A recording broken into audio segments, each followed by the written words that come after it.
देखें।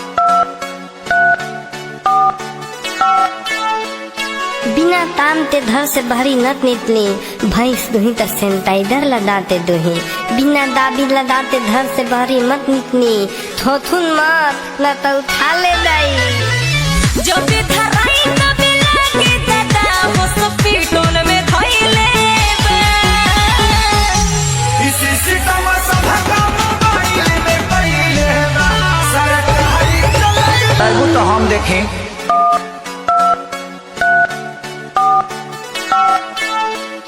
बिना ताम ते घर से बाहरी नत निकली, भैंस दुही त सैनिटाइजर लगाते दुही। बिना दाबी लगाते घर से बाहरी मत निकली, थोथुन मत न तो उठा ले जाई।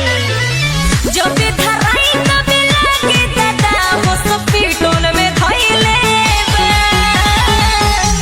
इसी सितम सभा मोबाइल में पहिले बा सरकारी चलाई।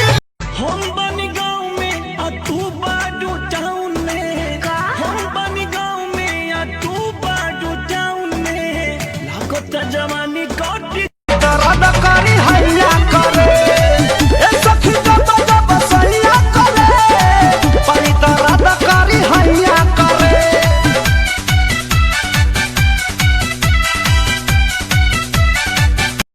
लाइकी नहीं करी परेशान अब ही बानी हम नादान से जिपो चढ़ी जानी फान लागे लेल बही कोई हम जान बड़ा लगी छोट नदी में थाही ना अभी पानी कम बाजी आए नान है बा हमर कमर लोगे सहे ना नान है बा हमर कमर लोगे सहे ना नहीं करी पर आजादी में अरे दिलवा तू दिहनु यार के प्यार दिलवा से करबू कबादी में आ तेरी बलबा की शादी में तो कबाती दे तू पर शादी में तेरी बलबा की शादी में तो कबाती दे तू पर शादी में।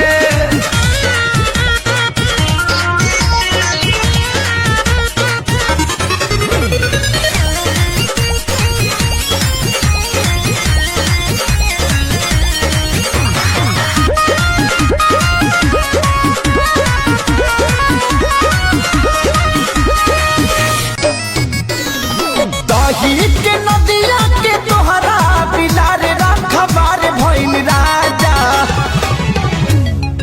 तलगे डर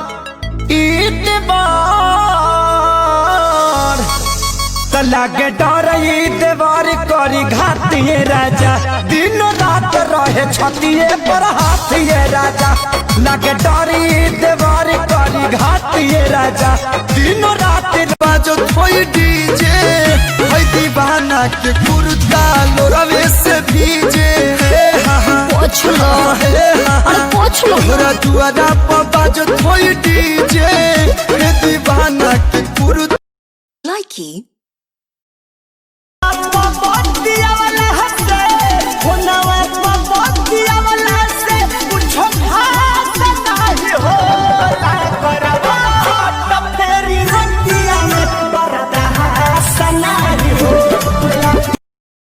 लाइकी लइका तो लइका बुढ़वा के मनवा सन के हम तो चीज़ ऐसन बानी। लइका तो लइका बुढ़वा के मनवा सन के आ गजब के लाइकी